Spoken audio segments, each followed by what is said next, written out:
Microsoft is back on the come up while the Call of Duty alpha is over and people are going ballistic. So let's get into it. It's your boy Prince Zeno in the flesh, and I'm about to dissect all of your Microsoft and Xbox news that just happened this week, because trust me, it's a lot. So let's go ahead and dive into this. So the first thing that we're going to get into is the Xbox Series X disaster of a pre-order that happened yesterday, okay? If you are an Xbox or Microsoft fan / stan, whatever you want to call them, and you was bagging and ragging on the Sony boys, guess what? You joining the club, alright? You want to know why? We had retailers like Best Buy, GameStop, Walmart, Target, and even Microsoft's own website that all crashed in the first few minutes of trying to get the system. And to make matters worse, the only company that thought to put a queue system was GameStop. And you had 2 to 3 weeks of being notified that this release would happen. And GameStop was the only one that came prepared. Now, when GameStop is doing something correct over every other retailer, that's a problem, alright? But anyways, now if you were one of the few people that ended up getting yours on release date, congratulations, you got yours set and locked in. If you didn't, don't stress, don't worry, alright? Just like Sony, there's going to be a bunch of updates and restocks, so you don't need to go out and buy that resellers for $1,000+ up on Facebook Marketplace or eBay. That's just dumb. If you just wait it out, you're going to end up getting yours. Can't say when they will restock or update, but they will probably notify you. Anyways, one more thing I want to touch on is apparently Amazon had a 747% spike increase on the Xbox One X. So if you're now a proud owner of the One X, congratulations, you played yourself. And we all told Xbox it was a stupid name to call it the Series X, but they didn't listen. So this is just something funny that comes with that.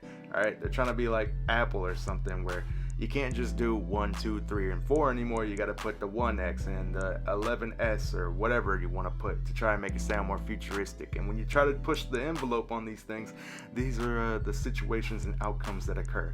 So congratulations if you're now a Xbox One X user. So now that we've covered all the bad news for Microsoft, I figured we should go into some good news. And Microsoft has recently purchased ZeniMax Media, which if you don't know, they own Bethesda Studios and Obsidian. And Bethesda Studios is behind games like the Elder Scrolls series, Skyrim, Oblivion, things like that.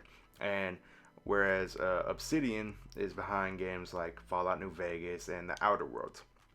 So a lot of people are worried and concerned because they're saying, is there a chance that the future Skyrim or not future Skyrim, but the future Elder Scroll game or Fallout or whatever coming out by Bethesda will only be on Microsoft?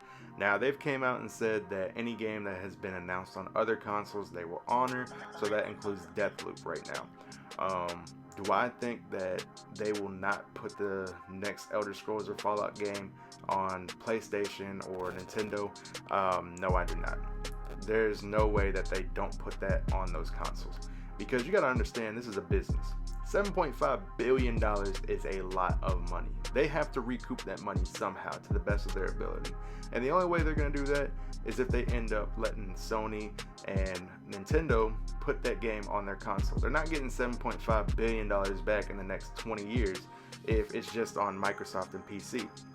So if they did end up not allowing Sony to use Elder Scrolls or Fallout or whatever, that's just more petty than it is business, in my opinion, and that's just a giant FU to PlayStation. Now, another thing you gotta understand is just because the game comes out on PlayStation, that doesn't mean that PlayStation gets all the money.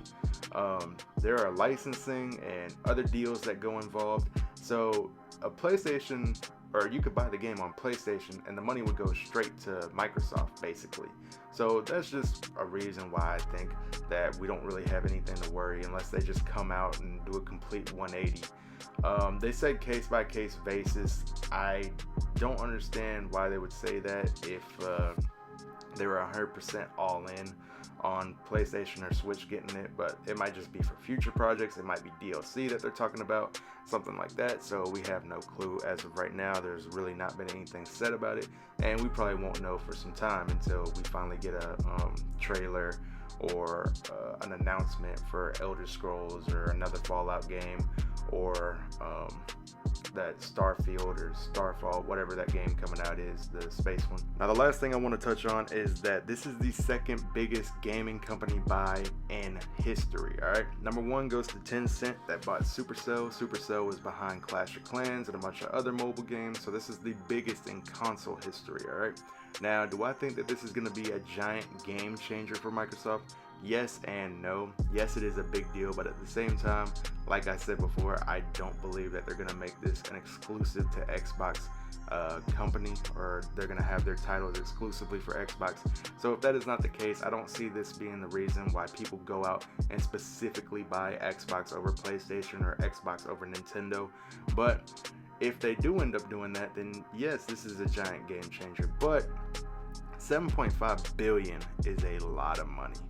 And as I stated, you're not just going to make that up selling on Xbox and PC. So we'll just have to wait and see what happens. But this has been your information for today. I'll see y'all next time. Make sure you like, comment, and subscribe, and share this with your friends. All right, peace out.